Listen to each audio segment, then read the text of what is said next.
নবীর চরণেতে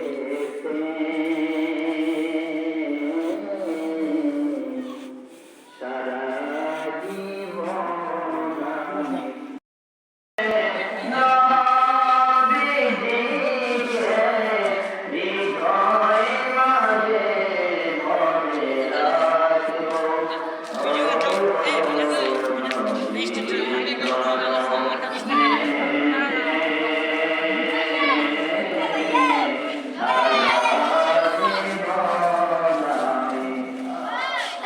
মনের জ্বালা মিটবে আমার, মনের জ্বালা মিটবে আমার, যেদিন নবীর চরণেতে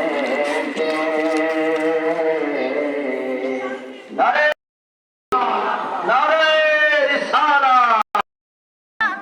চিশতিয়া, কাদেরিয়া, নকশবন্দিয়া, সোহরাওয়ার্দিয়া সিলসিলার খেলাফতপ্রাপ্ত বিশিষ্ট মুফাসসির কুরআন, যিনি শিক্ষা সচিব ও সিনিয়র মুহাদ্দিস, জামিয়া আরাবিয়া খাদিমুল ইসলাম মাদ্রাসা, মিরপুর, ঢাকায়, মুহতারাম হাফেজ মাওলানা মুফতি আব্দুর রহমান চাটগামী দামাত বারাকাতুহু আলিয়া আমাদের মঞ্চে আসন অলঙ্কৃত করেছেন।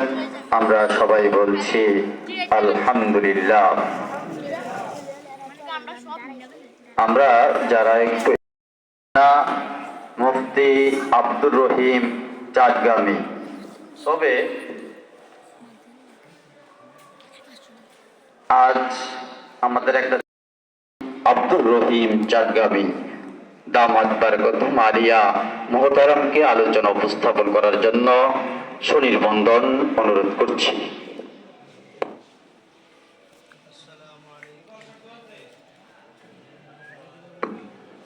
আসসালামু আলাইকুম ওয়া রাহমাতুল্লাহি ওয়া বারাকাতুহু।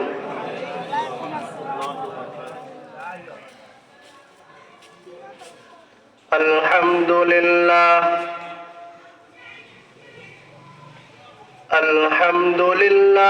নাহমাদুহু ওয়া নাস্তাঈনুহু ওয়া নাস্তাগফিরুহু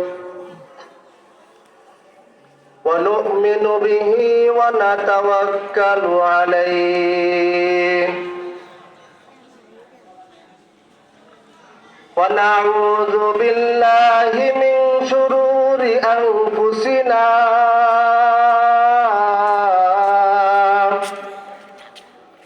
ومن سيئات أعمالنا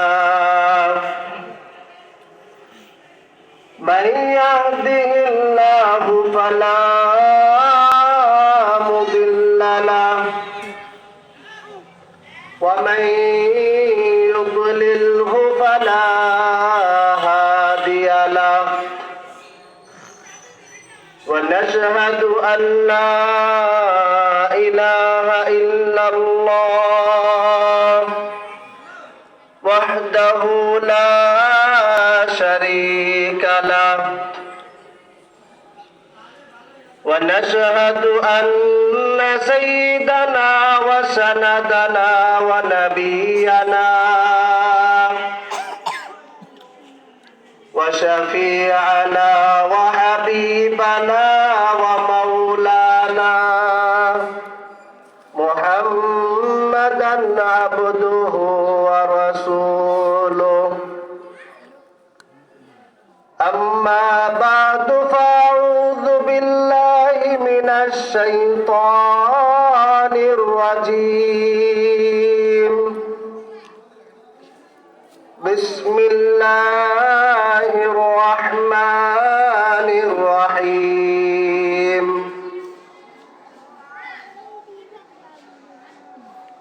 سبحان الذي أسرى بعبده ليلا من المسجد الحرام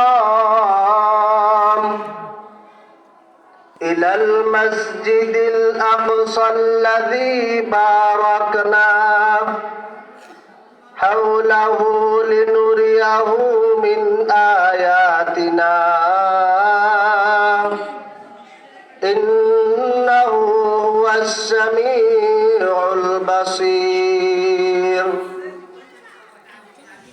وقال تعالى قل إن كنتم تحبون الله فاتبعوني يحببكم الله ويغفر لكم ذنوبكم والله غفور رحيم. وقال تعالى يا أيها الذين آمنوا أطيعوا الله وأطيعوا الرسول. وعن أبي هريرة رضي الله تعالى عنه قال قال النبي صلى الله عليه وسلم والذي نفسي بيده لا يؤمن أحدكم حتى أكون أحب إليه من والده وولده.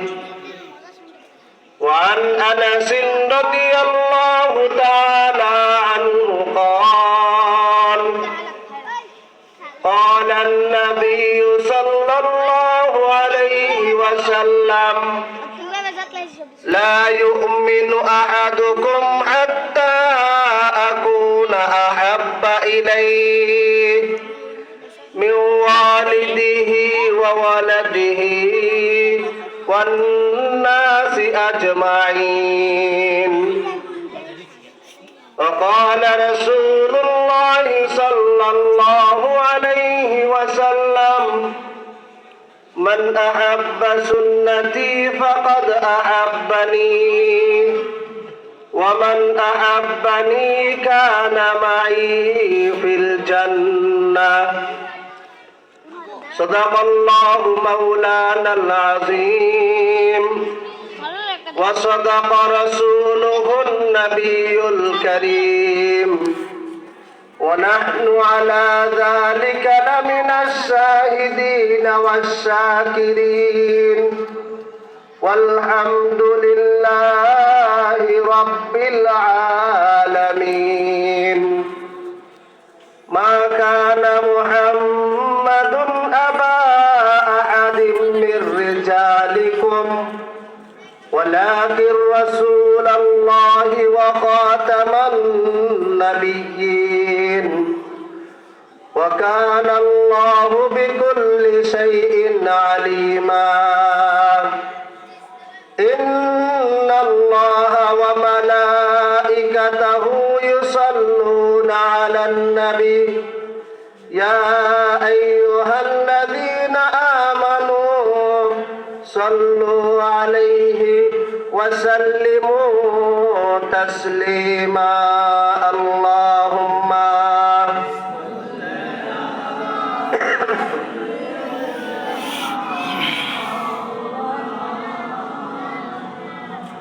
وعلى آل سيدنا مولانا محمد. اللهم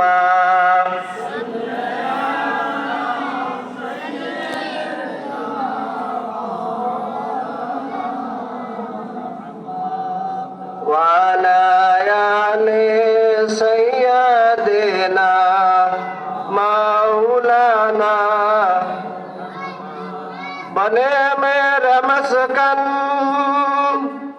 हवाली काबा बने मेरा मदफन दियारे मदीना। अल्लाहुम्मा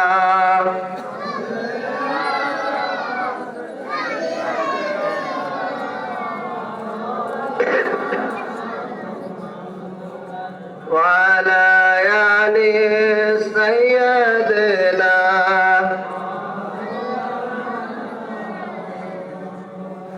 तमन्ना दर्द दिल की है तू कर खिदमत फकीरों की नहीं मिलती है ये गौहर बादशाहों के खजीनों में न किताबों से न आवाज़ों से नजर वज़ेवर से पैदा दीन होता है बुजुर्गों की नजर से पैदा ला इलाहा इल्लल्लाह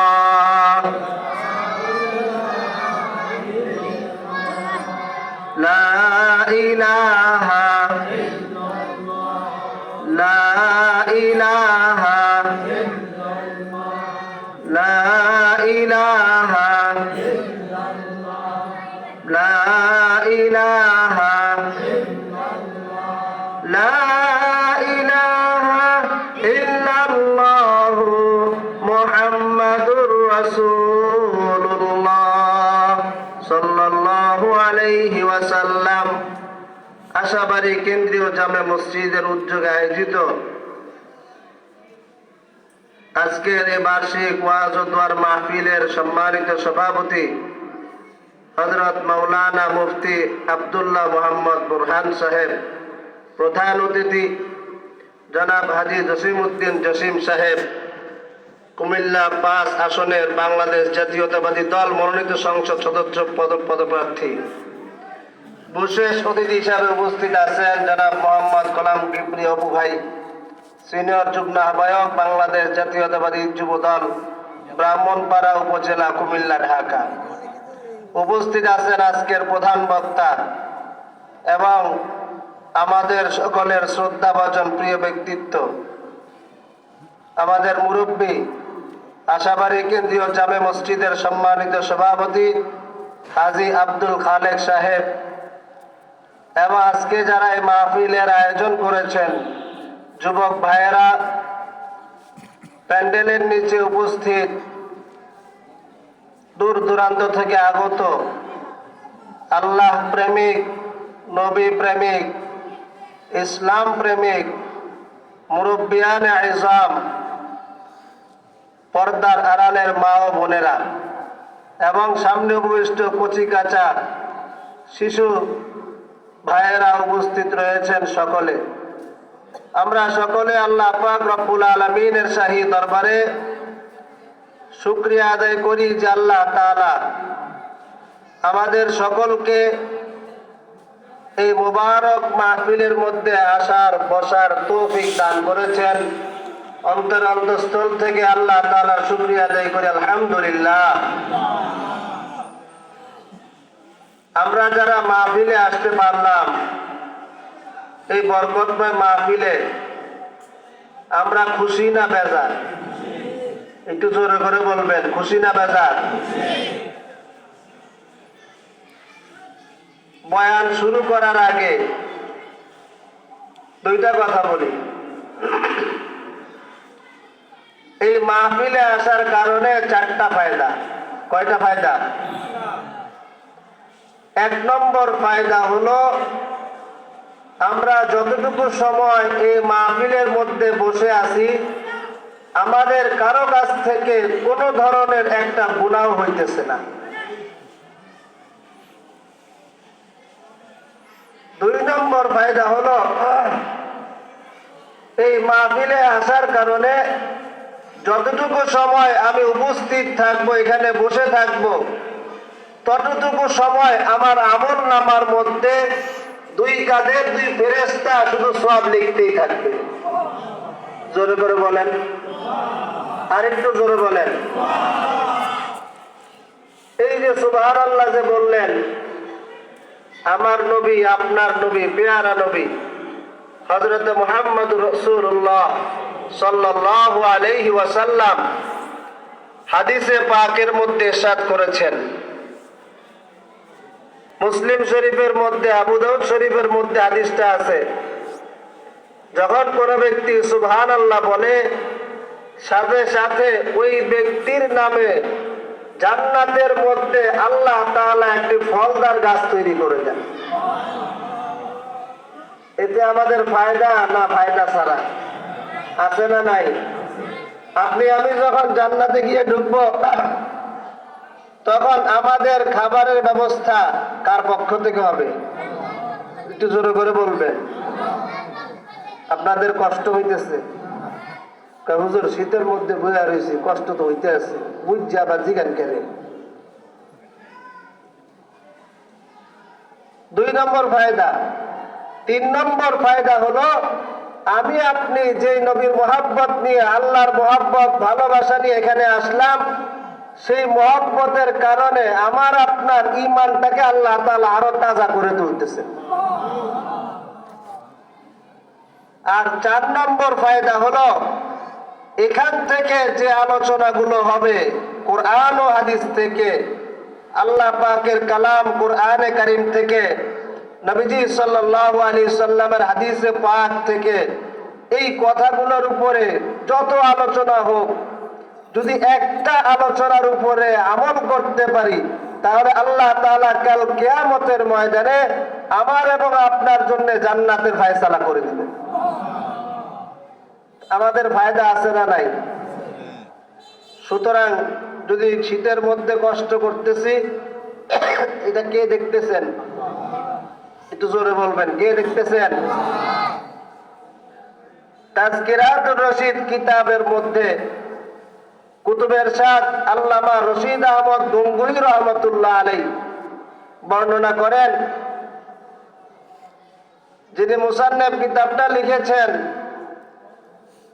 উনি লিখেছেন কিতাবের মধ্যে রশিদ আহমদ গঙ্গুহি রহমাতুল্লাহ আলাইহি ওনার মুরিদদেরকে সামনে নিয়ে এভাবে বসে আছেন। আমি যেমন এখন আপনাদেরকে সামনে নিয়ে বসে আছি, কথা বলতেছি, রশিদ আহমদ গঙ্গুহি রহমাতুল্লাহ আলাইহি মুরিদদেরকে সামনে নিয়ে বসে আছেন মাগরিবের নামাজের পরে। বলে উঠলেন যে আমি বলতে পারি আল্লাহ তাআলা এখন কি করতেছেন তোমরা কি জানো? এখন ওনার মুরিদ যারা সামনে, তারা বলতেছে হযরত আমরা তো জানি না, এটা সত্য, বেয়াদবি মাফ করবেন, আপনি কিভাবে জানেন? আপনি হলেন জমিনের মধ্যে মাটির উপরে বসে আছেন, আর আল্লাহ তাআলা 7 আসমানের উপরে শেষ সীমানা হলো সিদরাতুল মুনতাহা, এরপরে গিয়ে হলো আপনার আরশে কুরসি, তার উপরে হলো আল্লাহ পাক রব্বুল আলামিন।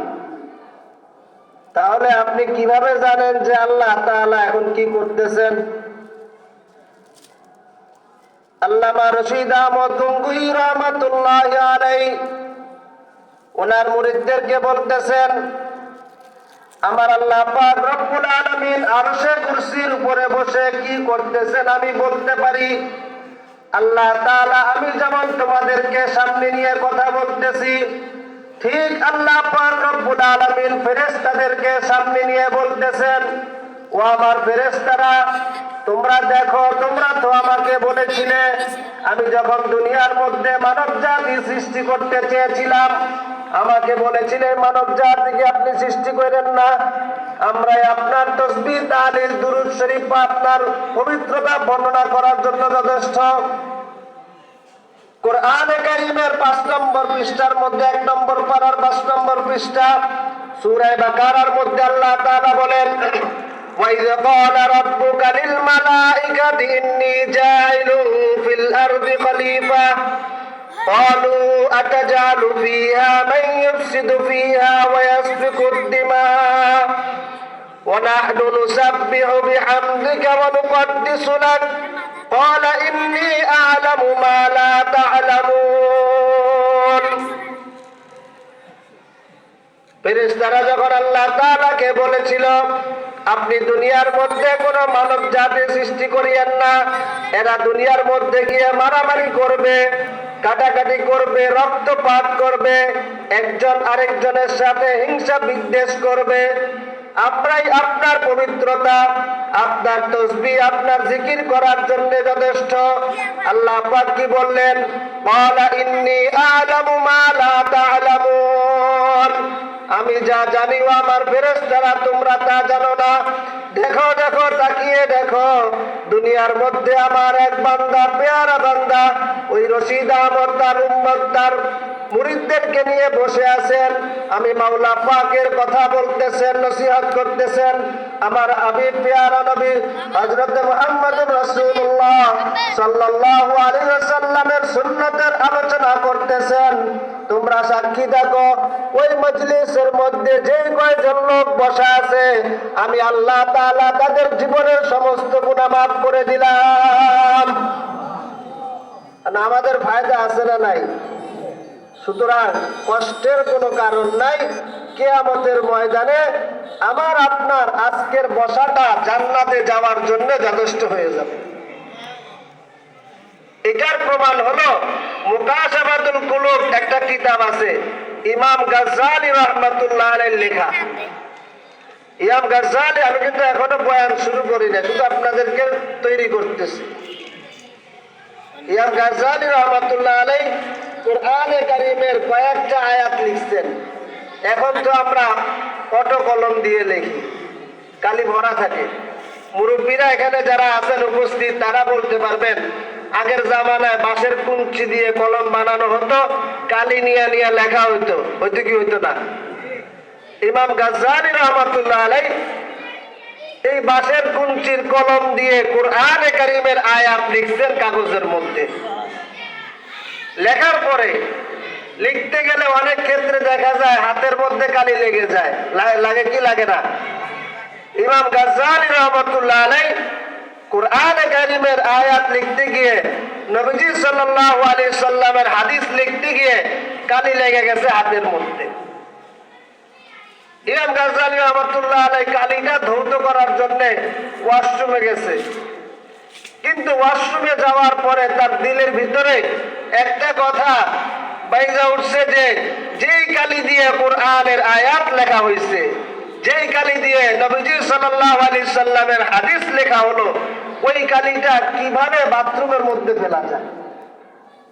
ইমাম গাজ্জালী রাহমাতুল্লাহ আলাইহি কালিটাকে নিজের কাপড় দ্বারা মুছে ফেলছেন, বাথরুমে ফেলেন নাই। কোরআনের মহব্বতে, নবীজির মহব্বতে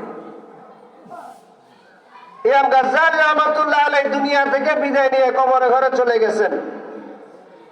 তৎকালীন যুগের বড় একজন বুজুর্গকে স্বপ্ন দেখানো হলো ইমাম গাজ্জালী রাহমাতুল্লাহ আলাইহিকে। বুজুর্গ ইমাম গাজ্জালী রাহমাতুল্লাহ আলাইহিকে জিজ্ঞেস করতেছেন, ইমাম গাজ্জালী, আল্লাহ তাআলা তোমার সাথে কি আচরণ করেছেন? ইমাম গাজ্জালী রাহমাতুল্লাহ আলাইহি বলেন, আল্লাহ তাআলা আমাকে মাফ করে দিয়েছেন। তোমার জীবনের কোন আমলের কারণে মাফ করলেন? বলে যে আমি জিন্দেগিতে অনেক আমল করছি। ইমাম গাজ্জালী এত বড় আল্লাহ পাকের ওলি ছিলেন, সাহেবে কাজ ছিল, চোখটা বন্ধ করলেই ওনার সামনে আপনারা যেমন বসা আছেন, আপনাদের দিলের ভিতরে এখন কি চলতেছে এরকম ইমাম গাজ্জালী রাহমাতুল্লাহ আলাইহি বলে ফেলতে পারতেন। এত বড় আল্লাহ পাকের ওলি ছিলেন, সাহেবে কাজ যাকে বলা, যার দিলের চক্ষুটা খোলা ছিল। ইমাম আবু হানিফা রাহমাতুল্লাহ আলাইহি নাম শুনছেন? আমার কথাগুলো কি কষ্ট লাগতেছে আপনাদের? ইমাম আবু হানিফা রাহমাতুল্লাহ আলাইহি এত বড় আল্লাহ পাকের ওলিও ছিলেন, ইমামও ছিলেন, মুহাদ্দিস ছিলেন, ফকি ছিলেন। যখন ওযু করতেন, ওযু করার সময় তাকিয়ে তাকিয়ে দেখতেন, এখন আপনি আমি তার পাশে যারা ওযু করতো, কোন লোক এখন জিনা করে আসছে, কোন লোক এখন মিথ্যা কথা বলে আসছে, কোন লোক এখন হারাম খেয়ে আসছে, কোন লোক কারো মাল হরণ করে আসছে, কোন সন্তান মা বাবার অবাধ্য হয়ে আসছে। এই যে গুনাহগুলো হয়েছে, ওযু করার সময় দেখতেন ওই লোকটা যখন ওযু করতেছে তার ওযুর পানির সাথে ওই গুনাহগুলো ঝরে যাইতেছে। ইমাম আবু হানিফা রাহমাতুল্লাহ আলাইহি নিজের স্বচক্ষে দেখতে পাইতেন। এত বড় আল্লাহ পাকের ওলি ছিলেন। ইমাম গাজ্জালী রাহমাতুল্লাহ আলাইহি বুজুর্গ বললেন, আল্লাহ তাআলা আপনার কোন আমলের কারণে মাফ করে দিলেন? ইমাম গাজ্জালী বলেন, আমি জিন্দেগিতে এত আমল করছি, কোন আমল আল্লাহ তাআলা কবুল করেন নাই, আমার ছোট্ট একটা আমল কবুল করছেন। বলে কি ছোট্ট আমল? বলে যে আমি একদিন কোরআনে কারীমের আয়াত লিখেছিলাম, ওই আয়াতটার কালি আমার হাতে লাগছিল। ওই কালিটাকে আমি বাথরুমে ধৌত না করে আমার কাপড় দ্বারা মুছে ফেলছিলাম, এই জন্য আল্লাহ তাআলা আমার জীবনের গুনাহ মাফ করে দিয়েছে। আজকে আমরা যারা এখানে বসে আছি, আমাদের বসাটা এই সামান্য অল্প সময় কষ্ট করে বসাটা কাল কিয়ামতের ময়দানে আল্লাহ তাআলা আমাদের জন্য নাজাতের ফয়সালা করে দিবেন। বুখারী শরীফ 2 নম্বর খণ্ডের মধ্যে হাদিসটা আছে, কিতাবুত তাফসীরের মধ্যে। হাদিসটা হলো, যখন কিয়ামতের ময়দান কায়েম হবে, তখন সূর্যটা আমার আপনার মাথার 1 হাত বা 1.5 হাত উপরে চলে আসবে। গরমটা কিরকম লাগবে?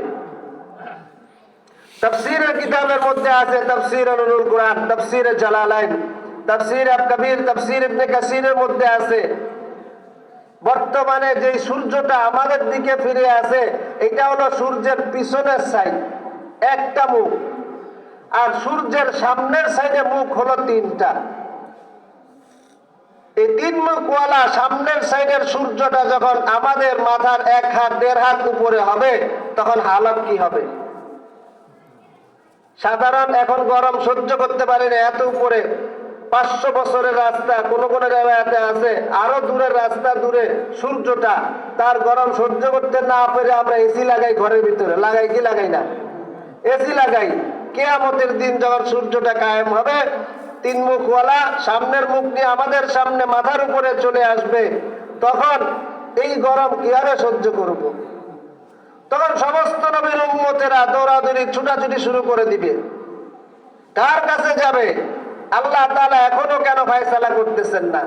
কোরআনে কারীম 29 নম্বর পারায় সূরাতুল মাআরিজের মধ্যে বলছেন, আল্লাহ তাআলা 50 আলফ সানা সাআলা সাইলুম বিআযাবিন ওয়াকিআ লিল কাফিরিন লাইসা লাহু দাফিআ মিনাল্লাহি যিল মাআরিজ তারুজুল মালাইকাতু ওয়ার রূহু ইলাইহি ফি ইয়াউমিন কানা মিকদারুহু 50 আলফ সানা। 50,000 বছর লাগবে কিয়ামতের ময়দানের কার্যাদি শেষ করার জন্য, আয়াতের মধ্যে আছে। মনে রাখবেন, বানোয়ারি কোনো কথা বলতেছি না, সম্পূর্ণ আয়াত থেকে সরাসরি। এখন এই 50,000 বছর আমি আপনি কিভাবে জান্নাত এই কিয়ামতের ময়দানে দাঁড়াবো? এত লম্বা সময়। এখন সমস্ত উম্মতেরা দৌড়াদৌড়ি শুরু করবে। শুরু করার পরে সর্বপ্রথম আদম আলাইহিস সালামের কাছে যাবে, গিয়ে আদম আলাইহিস সালামকে বলবে, আপনি তো আমাদের আদি পিতা, আপনি একটু আল্লাহ তাআলার কাছে সুপারিশ করেন যে আল্লাহ তাআলা যেন কিয়ামতের এই বিচার কার্য শুরু করে, যাকে মনে চায় জান্নাত দেখ, যাকে মনে চায় জাহান্নাম দিয়ে দেখ। আদম আলাইহিস সালাম বলবেন, আল্লাহ তাআলার কাছে আমার বলার কোনো শক্তি নাই, কারণ আজকের দিনে আমিও আল্লাহ তাআলার দরবারে একজন অপরাধী। তার কারণটা কি? আদম আলাইহিস সালাম বলবেন, আমাকে আল্লাহ তাআলা যখন সৃষ্টি করেছিলেন, জান্নাতের মধ্যে বলেছিলেন গন্ধম ফল না খাওয়ার জন্য, আমি সেই কথা না মেনে শয়তানের ধোকায় পড়ে আমি গন্ধম ফল খেয়েছিলাম। সুতরাং সেইটার জবাব দেওয়ার আজকে আমার কোনো ক্ষমতা নাই। সুপারিশ তো দূরের কথা, নূহ আলাইহিস সালামের কাছে যাও। সবাই দৌড়ে এসে নূহ আলাইহিস সালামকে বলবেন, ও নবী নূহ, আপনি তো হলেন দ্বিতীয় আদম, আল্লাহ তাআলা আপনার মাধ্যমে সারা দুনিয়ার সমস্ত কিছুকে আবার দ্বিতীয়বার সৃষ্টি করেছেন। আপনি আল্লাহ তাআলার কাছে সুপারিশ করেন, কিয়ামতের ময়দানে সুপারিশ যেন শুরু করে দেয়, কার্যাবলী শুরু করে দেন। নূহ আলাইহিস সালাম বলবেন, আজকে আমার বলার কোনো সাধ্য নাই, কারণ আমিও আল্লাহ তাআলার কাছে আজকে অপরাধী। আমার ছেলে যে অপরাধ করেছিল কেনান, তার জন্য আমি আল্লাহ তাআলার কাছে সুপারিশ করেছিলাম। সুতরাং আজকেও আমি অপরাধী, আমি আল্লাহ তাআলার কাছে কোনো সুপারিশ করতে পারবো না। তোমরা বরং কি করো, ইব্রাহিম আলাইহিস সালামের কাছে যাও। ইব্রাহিম আলাইহিস সালামের কাছে আসবে। আসার পরে ইব্রাহিম আলাইহিস সালামকে বলবেন, আপনি তো হলেন আল্লাহ তাআলার খলিল, আল্লাহ তাআলার বন্ধু। কেমন বন্ধু? ইব্রাহিম আলাইহিস সালাম আল্লাহ তাআলার কেমন বন্ধু? আল্লাহ তাআলা ফেরেশতাদের মাঝে ঘোষণা করলেন, ও আমার ফেরেশতারা, আমি ইব্রাহিম আলাইহিস সালামকে আমার দোস্ত বানাইতে চাই, খলিল বানাইতে চাই। ফেরেশতারা বলেন এটা আবার কি ধরনের কথা? ইব্রাহিম আলাইহিস সালাম একজন হলেন মানুষ, আর আপনি তাকে আপনার খলিল বানাতে চান, এটা তো সম্ভব না। আমরাই তো আপনার দোস্ত হওয়ার জন্য যথেষ্ট। আল্লাহ তাআলা বলেন বিশ্বাস হয় না? কয় না, বিশ্বাস হয় না। তাহলে পরীক্ষা করো ইব্রাহিম আলাইহিস সালামকে। একজন ফেরেশতা মানুষের বেশে ইব্রাহিম আলাইহিস সালামকে পরীক্ষা করতে আসলেন। কোথায়? মরুর বুকে। ইব্রাহিম আলাইহিস সালাম ছাগল চড়াইতেছেন মরুভূমির মধ্যে। একজন ফেরেশতা ইব্রাহিম আলাইহিস সালামের পাশ দিয়ে হাইটা যাইতেছে আর পড়তেছে সুবহানাজিল মুলকি ওয়াল মালাকুত, সুবহানাজিল ইজ্জাতি ওয়াল আজমা ওয়াল হাইবাতি ওয়াল কুদরাতি ওয়াল কিবরিয়াই ওয়াল জাবারুত। ওই ফেরেশতা ইব্রাহিম আলাইহিস সালামের পাশ দিয়ে হেঁটে যায় আর আল্লাহ পাক রব্বুল আলামিনের এই সিফাতি নামগুলো পড়তে পড়তে যায়। ইব্রাহিম আলাইহিস সালাম বলতেছেন, ও ভাই তুমি দাঁড়াও, তুমি এখন যে নামগুলো তোমার জবানের মধ্যে উচ্চারণ করলা, এই নামগুলো দুনিয়ার কোনো মানুষের নাম হতে পারে না। এই নামগুলো হলো আমার প্রেমাস্পদ, আমার মাওলা পাক, আমার আল্লাহ পাক রব্বুল আলামিনের সিফাতি নাম। তুমি আরেকবার বলো, আরেকবার বলো। আমার দিলের ভিতরে আমার মাওলা পাকের মুহাব্বতের সাগরের মধ্যে আগুন জ্বলা শুরু হয়ে গেছে। শরাবে মুহাব্বত পিলা দে খুদায়া, মুহাব্বত কি আতশ জ্বালা দে খুদায়া। ও ভাই আরেকবার বলো, আমার তো আর সহ্য হইতেছে না। এখন ফেরেশতা বলতেছে মানবরূপী, ও ইব্রাহিম, আমি যদি আরেকবার বলতে হয় তাহলে আমাকে পারিশ্রমিক দেওয়া লাগবে, আমাকে উজরত দেওয়া লাগবে। ইব্রাহিম আলাইহিস সালাম বলতেছেন, তুমি যদি পারিশ্রমিক চাও, আমার এখানে 100টা ছাগল আছে, এই 100টা ছাগলের মধ্যে থেকে 50টি ছাগল আমি তোমাকে দিয়ে দিব। তারপরও তুমি আমার মাওলা পাকের সিফাতি নামগুলো আবার বলো। ফেরেশতা 50টি ছাগল নিয়ে আবার বলতেছেন, সুবহানাজিল মুলকি ওয়াল মালাকুত, সুবহানাজিল ইজ্জাতি ওয়াল আজমা ওয়াল হাইবাতি ওয়াল কুদরাতি ওয়াল কিবরিয়াই ওয়াল জাবারুত। ইব্রাহিম আলাইহিস সালাম আবার বলতেছেন, ভাই আবার বলো, আমার তো আর সহ্য হইতেছে না, আমার আল্লাহ পাকের এই সিফাতি নামগুলো আবার বলো। ফেরেশতা বলে উজরত দেওয়া লাগবে। ইব্রাহিম আলাইহিস সালাম বলতেছেন, আরো 50টা ছাগল আছে, নিয়ে নাও। তারপর আমার মাওলা পাকের এই সিফাতি নামগুলো আবার বলো। 100টি ছাগল নিয়ে নিল। এখন ফেরেশতা ইব্রাহিম আলাইহিস সালামকে বলতেছে, ইব্রাহিম এখন কি দিবা? একে একে দুইবারে 50টি করে 100টি ছাগল দিয়ে দিলা, তোমার কাছে তো দেওয়ার মতো আর কিছু নাই। ইব্রাহিম আলাইহিস সালাম বলেন, ভাই তুমি সাক্ষী থাকো, এই ছাগল চড়ানোর জন্য একজন রাখালের প্রয়োজন।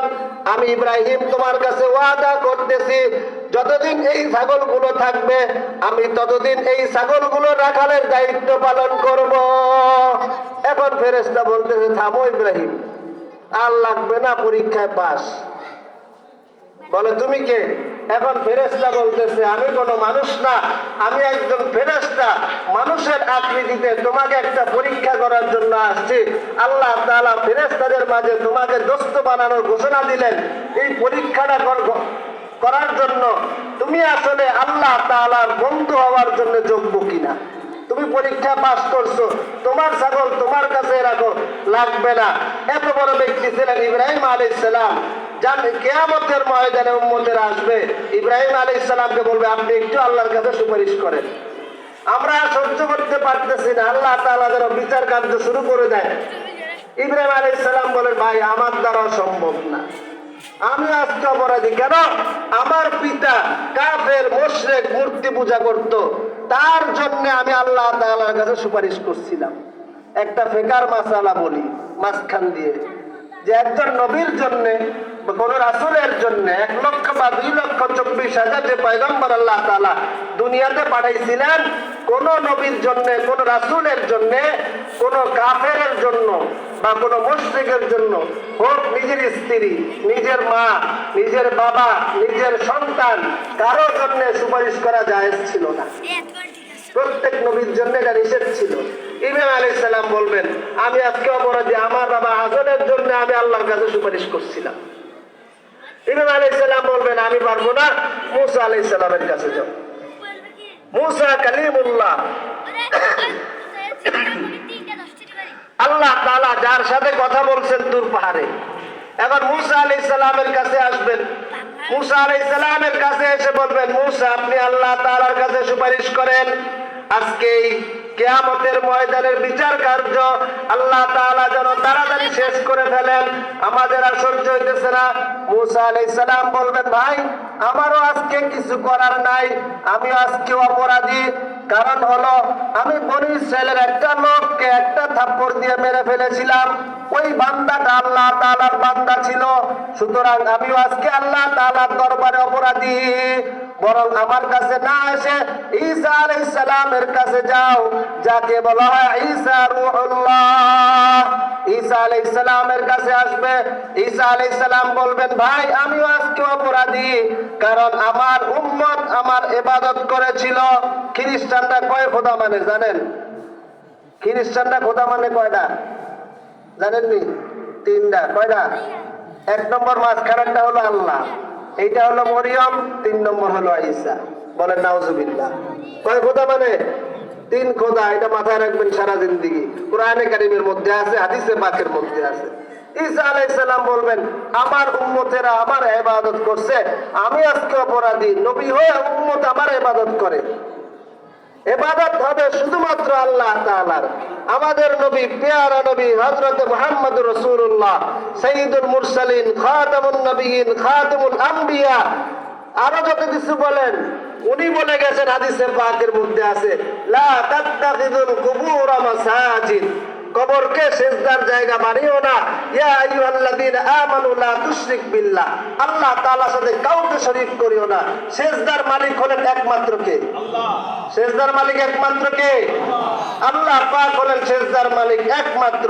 এছাড়া আপনার মা, জনম দুঃখিনী মা, যিনি সারা জীবন আপনার আমার জন্য কষ্ট করেছেন, তার চেয়েও প্রিয় আমার আপনার পেয়ারা নবী, ওনার কবরে গিয়েও সিজদা দেওয়া জায়েজ নেই। নবীজির কবরে গিয়েও সিজদা দেওয়া জায়েজ নাই। যদি কেউ মনে করেন আমার আপনার পেয়ারা নবী, ওনার কবর গিয়ে সিজদা দেবে, উনি নিজে নিষেধ করে গেছেন। আমার কবরে সিজদা দিবে না, সাবধান। কারণ একমাত্র সিজদা হবে আল্লাহ পাকের জন্য। এবার আসেন, সবার কাছে যাওয়ার পরে একে একে সবাই বলবেন, ভাই আজকে কিয়ামতের ময়দানে বিচার কার্য শুরু করার জন্য, কাউকে জাহান্নাম থেকে জান্নাতে যাওয়ার জন্য, কারো গুনাহ মাফ করানোর জন্য, কারো যদি কোনো কিছু থাকে, অপরাধ থাকে, সেই অপরাধ মাফ করানোর জন্য শুধুমাত্র একজন ব্যক্তি এই কিয়ামতের ময়দানে আছেন, যার কথায় আল্লাহ তাআলা একজন জাহান্নামীকেও জান্নাত দান করতে পারেন। তার কাছে যাও। সবাই বলবেন তিনি কে? বলবেন যে তিনি হলেন আর কেউ নয়, যাকে আল্লাহ তাআলা সারা দুনিয়ার সমস্ত মানুষের সৃষ্টির আগে সৃষ্টি করেছিলেন। লাউলা কালিমা খালাকাতুল আফলাক, বুখারী শরীফের সরার মধ্যে আছে, দরস বুখারীর মধ্যে আছে, লাউলা কালিমা খালাকাতুল আফলাক, যাকে সৃষ্টি না করলে কিছু সৃষ্টি করা হতো না। আদম আলাইহিস সালাম, যিনি নিজে বলেছেন আমাকে আল্লাহ তাআলা সৃষ্টি করেছেন এমন সময় যখন আদম আলাইহিস সালাম ছিলেন মাটি এবং পানির মাঝে।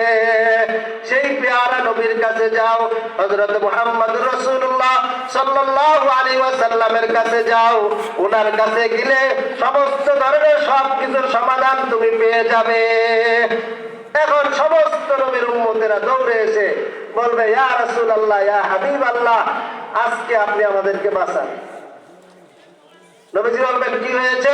বলবেন যে এই যে সূর্য কঠিন অবস্থা, আল্লাহ তাআলা যাকে মনে চায় জান্নাত দেখ, যাকে মনে চায় জাহান্নাম দেখ, আপনি আল্লাহ তাআলার কাছে একটু সুপারিশ করেন।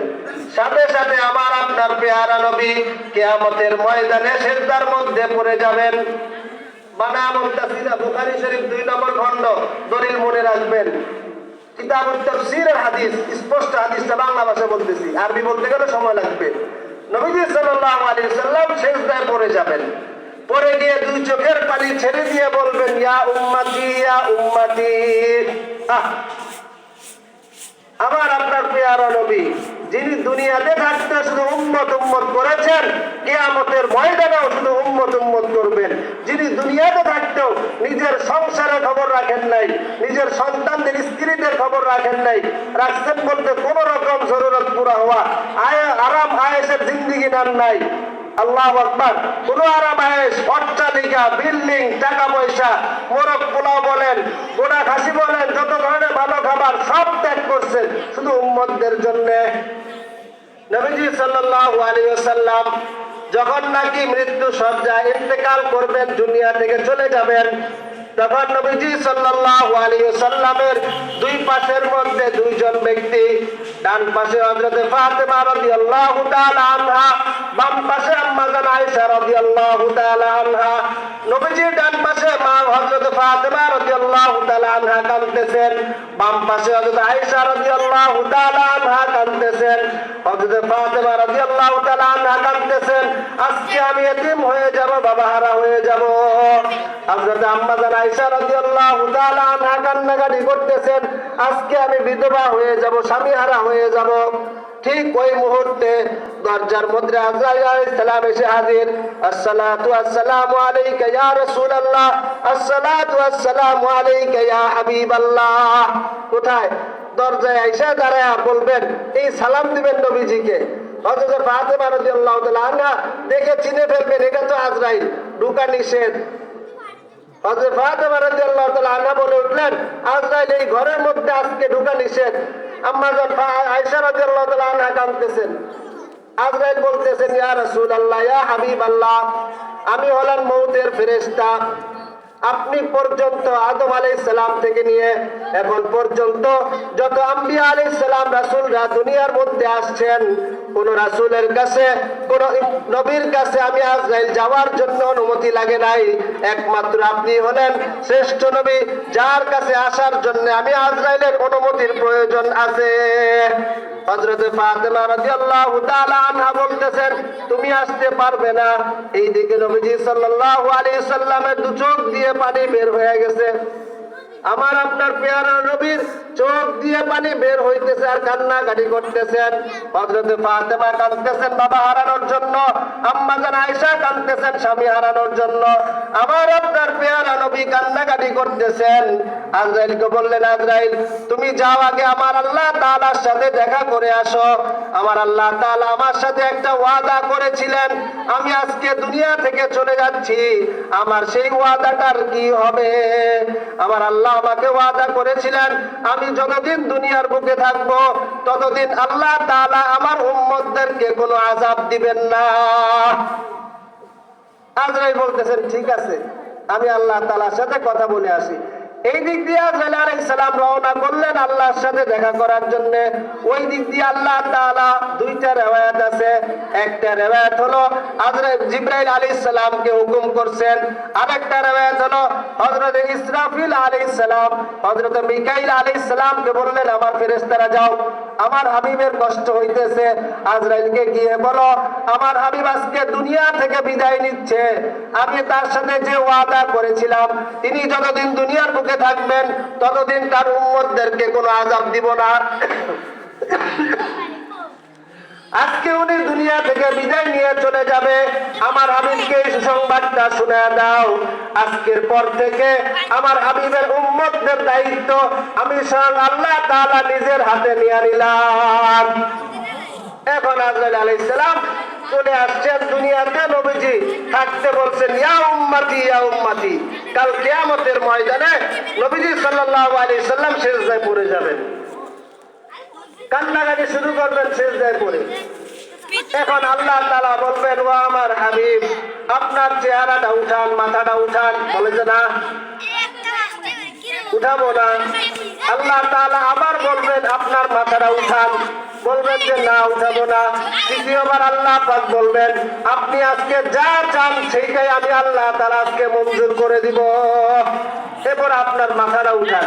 নবীজি বলবেন, তাহলে আপনি তাড়াতাড়ি বিচার কার্য শেষ করেন, আমার এই উম্মতদের কষ্ট হইতেছে, সূর্যটা মাথার উপরে, এত কঠিন অবস্থায় তারা কিভাবে দাঁড়িয়ে থাকবে?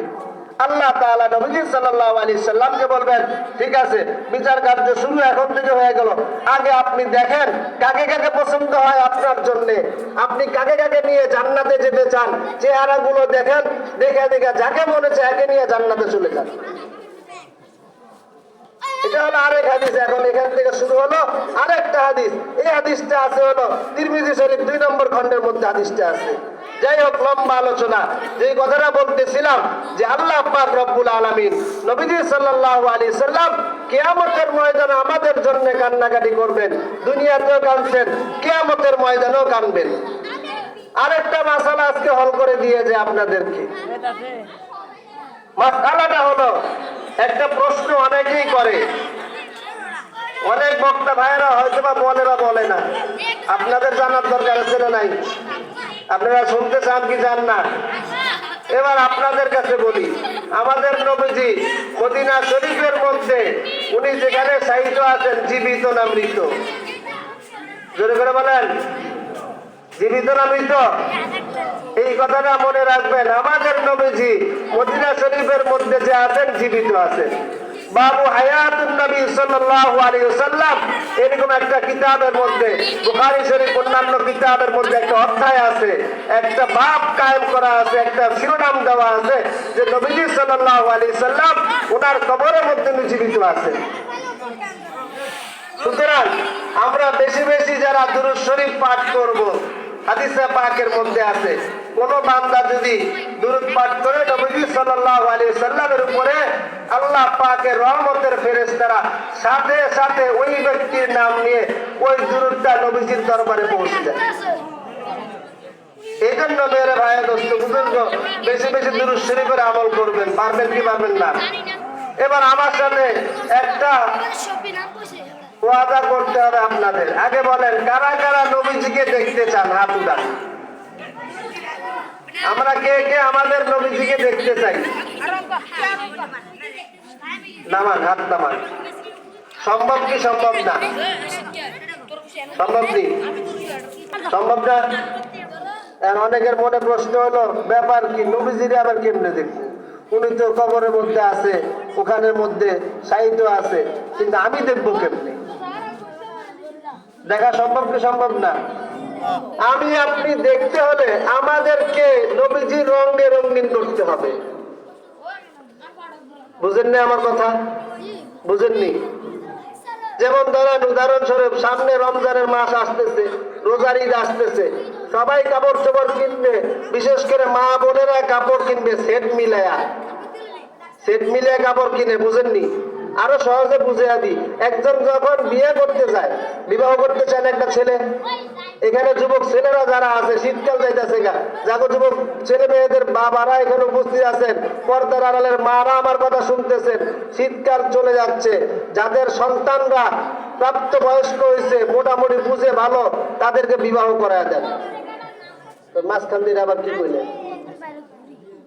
মাঝখান দিয়ে বিয়ের কথা কন কে? আপনি আবার কেমন হুজুর? কেন জানেন বললাম কথাটা? এই কথার একমত আছে, 2 মিনিটে বলে ফেলি। আপনার আমার ছেলে, যুবক ছেলে ঘরের ভিতরে, আমি ভাবতেছি আমার ছেলেটা প্রাপ্তবয়স্ক হইছে, টাকা কামাই করবে, বাড়ি করবে, ব্যাংকের মধ্যে টাকা জমাবে, তারপরে বিয়ে করাবো। এই চিন্তাটা আমাদের দেশ থেকে আমরা ছেড়ে দিই। ওয়ামা মিন দাব্বাতিন ফিল আরদ ইল্লা আলাল্লাহি রিজকুহা। কোরআন শরীফের 12 নম্বর পারার 1 নম্বর পৃষ্ঠার 1 নম্বর লাইন, এই আয়াতটা। দুনিয়ার মধ্যে যত মানুষ, যত চতুষ্পদ জন্তু, যত প্রাণী আছে, সমস্ত কিছু রিজিকের মালিক কার হাতে? জোরে করে বলেন, কার হাতে? তাহলে আপনার ছেলেরা যদি বিয়ে করান, বউরে খাওয়াবে, ওকে বলায় না আল্লাহ? আল্লাহ খাওয়াবে না বউ খাওয়াইবো? আল্লাহ খাওয়াবো না? হ্যাঁ, إن يكونوا فقراء يغنيهم الله وأنكحوا الأيام منكم والصالحين من عبادكم وإمائكم إن يكونوا فقراء يغنيهم الله। কোরআন শরীফের আয়াত, আমার কথা না। যদি কেউ দারিদ্র থাকে, বিবাহ করায় দেন, আল্লাহ তাআলা ধনী বানায় দিবে। কোরআন কারীমের মধ্যে আল্লাহ স্পষ্ট বলছেন। কেন বললাম? যে যাই হোক যুবক ছেলেদেরকে বিবাহ করে দেন, যুবতী মেয়েদেরকে বিবাহ করে দেন, তাহলে বাপ মা জান্নাতি হতে পারবেন। আর নয় বাপ মার জন্য জাহান্নাম রেডি হইতেছে।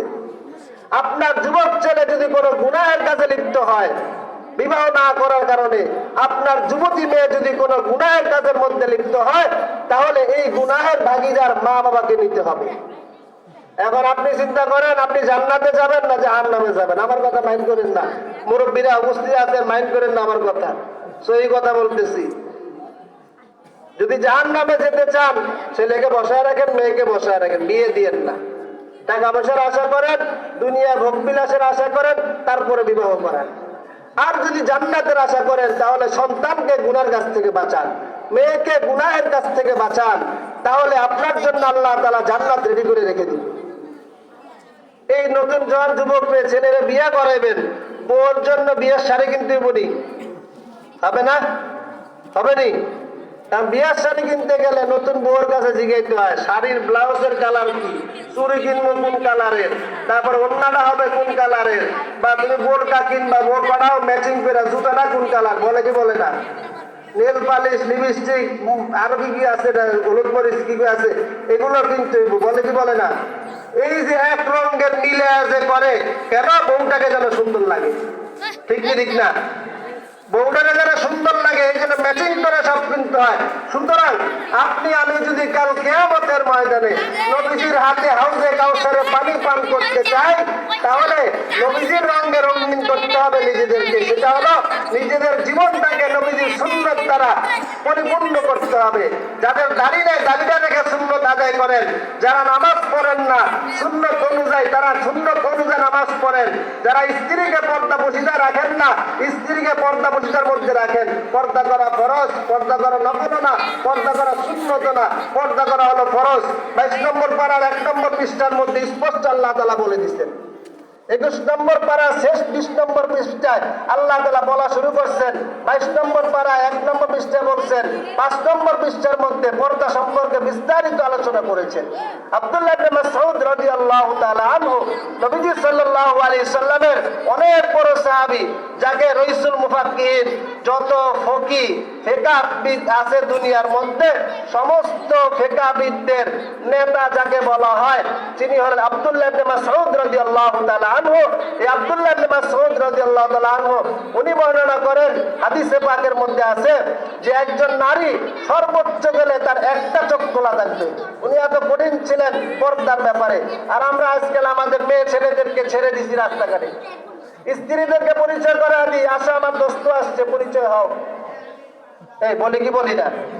যুবক ভাইয়েরা যারা উপস্থিত আছেন আজকে আমার সাথে আপনারা ওয়াদা করে যাবেন যে হুজুর আমি যত যাই করি আমার বউরে বন্ধুগুলোকে দেখা করাবো না। শুধু আপনার বউ না, আপনার নিজের আপন ভাইয়ের সাথেও আপনার স্ত্রী দেখা করা জায়েজ নাই। আমি মুফতি আব্দুর রহিম চাটগামী আপনাদের সামনে ফতোয়া দিয়ে গেলাম। আল্লাহ পাকের অশেষ মেহেরবানিতে আমার ফতোয়া ঢাকা হাইকোর্টের মধ্যে রায় পাইছে। নিজে গর্ববোধ করে বলতেছি না, অহংকার নয়, আমি কোরআন ও হাদিস থেকে স্পষ্ট আকারে বলে দিয়ে যাচ্ছি যে আপনারা স্ত্রীদেরকে বন্ধুর সাথে পরিচয় করাবেন না, ভাইয়ের সামনে ছেড়ে দিবেন না, বরং নিজের স্ত্রী নিজের ঘরে রাখবেন, পর্দা বসিতে রাখবেন। একজন স্বামীর অধিকার হলো স্ত্রীকে পূর্ণাঙ্গ ইসলামের শরিয়ার উপরে, নবীজির সুন্নাহর উপরে নিয়ে আসা। নবীজি সাল্লাল্লাহু আলাইহি সাল্লামের কোরআনে কারীমের স্পষ্ট আয়াতের মধ্যে ঘটনাগুলো আছে। 21 নম্বর পারা সূরা মুমিনের মধ্যে যে সাহাবা ইকরামদেরকে যখন ঘরের মধ্যে দাওয়াত দিতেন তখন সাহাবা ইকরামরা ঘরে চলে আসতেন, তাড়াতাড়ি করে ঘরে চলে আসতেন, আর বের হইতেন না। ঘরের মধ্যে বসে খাবার দাবার খেয়ে একটু গল্প গুজব করতেন। আমরা মানুষের বাড়িতে দাওয়াত খাইতে যায় গল্প করি না? খাওয়া দাওয়া শেষ হলে দাঁত কিলাই আর কথা কইনি। এখন তো আমাদের রুম রুম হয়েছে। আমাদের নবীজির শুধুমাত্র একটাই ছোট্ট একটা এক রুমওয়ালা ঘর আছিল। আমার আপনার মতো বিল্ডিং ছিল না, আমার আপনার মতো টাইলস করা ঘর ছিল না। দুনিয়ার সব ত্যাগ করছেন শুধুমাত্র উম্মতদের জন্য। আমার আপনার নবী যদি আল্লাহ তাআলার কাছে চাইতেন আমার বিল্ডিং দরকার, টাইলস ওয়ালা নয়, জিবরাইল আলাইহিস সালাম বলছেন না।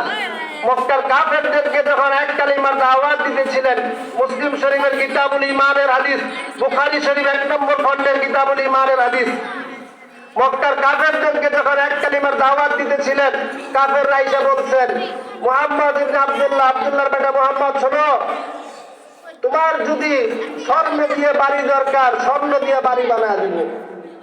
তোমার যদি আসমানের চারটা দরকার, চারটাই না দিব।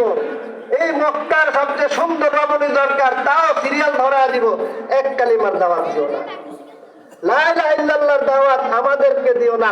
আমরা আমাদের মূর্তিগুলো, লাত, উজ্জা, এই সমস্ত মূর্তিগুলোকে ছাড়তে পারবো না। তারপর তুমি এক কালিমার দাওয়াত দিও না, যা চাও তাই দিব। স্বর্ণ দিয়া পুরো বিল্ডিং বানায় দিব। আমাদের এই গ্রামে নয়, পুরো বাংলাদেশে একটা লোক দেন না স্বর্ণ দিয়া বিল্ডিং বানাতে পারছে কি? পারছে? হ্যাঁ, আমাদের নবীজি ধনী ছিলেন না গরিব ছিলেন? হ্যাঁ, কি বলেন? ধনী না গরিব? এই তো আপনারা ফেল মারতেছেন আজকে আমার লোক। আজকে আমার কাছে আপনারা ফেল। বর্তমান পৃথিবীতে এমন কোন ধনী নাই যে আমার নবীর থেকে বড় ধনী। বলেন সুবহানাল্লাহ। আরো জনে বলেন সুবহানাল্লাহ। প্রমাণ দিয়ে যাবো আজকে আপনাদের সামনে। এক নম্বর ধনী নবীজি সাল্লাল্লাহু আলাইহি সাল্লামের দাদা আব্দুল মুত্তালিব ছিলেন কি ছিলেন না? 10 জন সন্তান ছিলেন, তার মধ্যে প্রিয় সন্তান ছিলেন নবীজি সাল্লাল্লাহু আলাইহি সাল্লামের পিতা হযরত আব্দুল্লাহ রাদিয়াল্লাহু তাআলা আনহু। ছিলেন কি ছিলেন না? বাবার বংশের একটা সাইডের সিংহভাগ সম্পত্তির মালিক ছিলেন হযরত আব্দুল্লাহ রাদিয়াল্লাহু তাআলা আনহু। আর ওনার একমাত্র সন্তান ছিলেন নবীজি সাল্লাল্লাহু আলাইহি সাল্লাম। একটাই সন্তান, কোনো মেয়ে ছিল না, কোনো ছেলে ছিল না। বাবার সমস্ত সম্পত্তির মালিক ছিলেন নবীজি সাল্লাল্লাহু আলাইহি সাল্লাম। পাইছেন নি সম্পত্তি? এর এক নম্বর। 2 নম্বর, মদিনা শরীফের মধ্যে হযরত আমেনা রাদিয়াল্লাহু তাআলা আনহা কে? আমাদের দাদিমা। কে? আর জোরে করে বলেন কে? নবীজি সাল্লাল্লাহু আলাইহি সাল্লামের আম্মা জান রাদিয়াল্লাহু তাআলা আনহা। উনি ছিলেন ওনার পিতার একমাত্র সন্তান। আমেনা রাদিয়াল্লাহু তাআলা আনহার কোনো ভাই ছিল না, আপন কোনো ভাই ছিল না, কোনো বোন ছিল না। আর মদিনার বুকে তখন সবচেয়ে ধনীদের মধ্যে অন্যতম ধনী ছিলেন হযরত আমেনা রাদিয়াল্লাহু তাআলা আনহার পিতা। মদিনা শরীফে এখন যারা হজ করতে গেছেন, আমি তো প্রতি বছর আল্লাহ তাআলা আমাকে নিতেছে। 2 মাস আগে ঘুরে এলাম, উমরা করে আসলাম, আবার বড় হজে যাইতেছি। আল্লাহ পাক কবুল করেন, আল্লাহ তাআলা আমাদের সবাইকে কবুল করেন। আমিন। আসতে কোন কে জোরে বল না, আরেকটু জোরে বল, আরেকটু জোরে বল।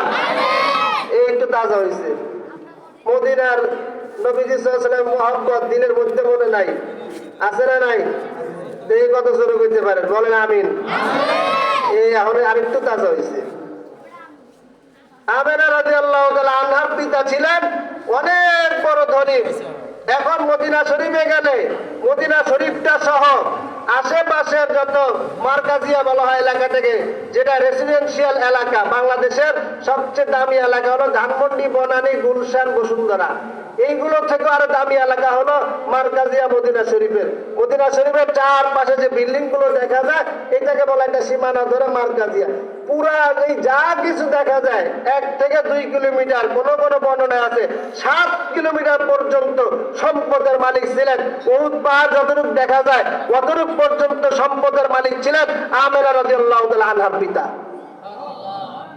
এখন নবীজি মায়ের দিক দিয়ে পাইছেননি। আর আমেনা রাদিয়াল্লাহু তাআলা আনহার একমাত্র সন্তান ছিলেন হযরত মুহাম্মদ রাসূলুল্লাহ সাল্লাল্লাহু আলাইহি ওয়াসাল্লাম। পাইছেননি দুদিকে সম্পত্তি। এবার আসেন 3 নম্বর সম্পত্তির মালিক হযরত খাদিজা রাদিয়াল্লাহু তাআলা আনহা। যখন বিবাহের প্রস্তাব দিলেন, মক্কার কাফেররা বলা শুরু করলেন, আপনারা বিরক্ত হইতেছেন? কষ্ট হইতেছে? অনেক মুরব্বীরা বসা আছেন, আমারই তো কষ্ট লাগছে। মুরব্বীদেরকে বসায় আমি কষ্ট দিতেছি। সাদা দাড়িওয়ালা মানুষ, বদদোয়া করলে আমি চলে যাব। আরে হাদিসে আছে সাদা দাড়িওয়ালারা হাত উঠাইলে আল্লাহ কবুল করে, ফিরে যায় না। নবীজি বলছেন সাদা দাড়িওয়ালা মানুষ হাত উঠাইলে আল্লাহ তাআলা এদের হাতগুলো ফিরে দিতে লজ্জা বোধ করে। হাদিসে আছে, আমি বলি না। আম্মা জান খাদিজা রাদিয়াল্লাহু তাআলা আনহা যখন বিয়ের প্রস্তাব দিলেন, এখন মক্কার কাফের আবু জাহেল, উতবা, সাইবা, আবু লাহাব আরো যারা আছে বলে, খাদিজা তুমি কাকে বিয়ের প্রস্তাব দিলা?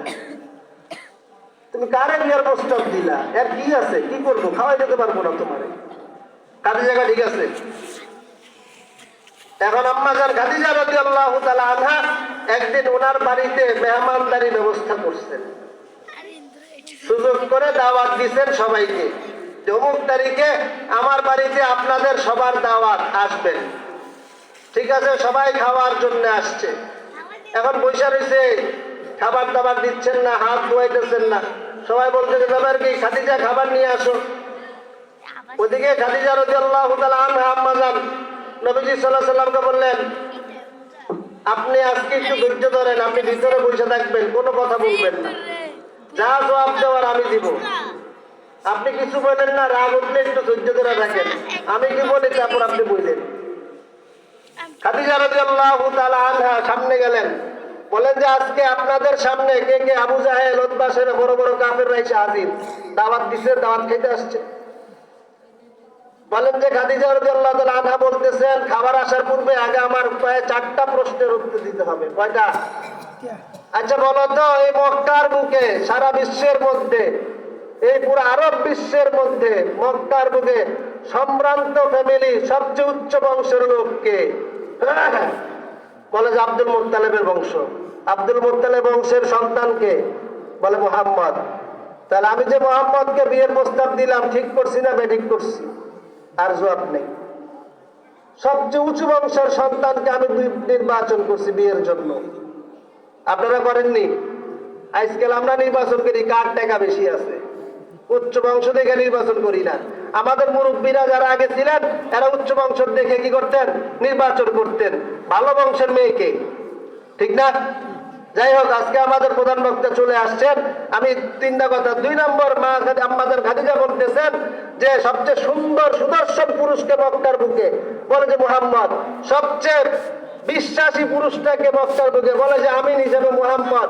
তাহলে এখন বলেন, সবচেয়ে সম্পদের মালিক এই মক্কার বুকে কার দাদা ছিলেন? Abdul Muttalib. তাহলে আমি খাদিজা রাদিয়াল্লাহু তাআলা আনহা আজকে তাকে নির্বাচন করে আমি ভুল করছি না ঠিক করছি? বলে যে ঠিক করছেন। আমার সম্পদ আমি মুহাম্মদ সাল্লাল্লাহু আলাইহি সাল্লামের নামে লিখে দিলাম। আর আম্মাজান খাদিজা রাদিয়াল্লাহু তাআলা আনহা ছিলেন মক্কার বুকে 2-4-5 জন সম্পদশালীর মধ্যে একজন সম্পদশালী। যাই হোক, আল্লাহ তাআলা আমাদের সকলকে আজকে যে আলোচনাগুলো করলাম, এই আলোচনাগুলোর উপর আমল করার তৌফিক দান করুন। আমাদের জীবনটাকে নবীজি সাল্লাল্লাহু আলাইহি সাল্লামের সুন্নাত দ্বারা রঙিন করার তৌফিক দান করুন। আমিন। ওয়া আখির দাওয়ানা আলহামদুলিল্লাহি রাব্বিল আলামিন।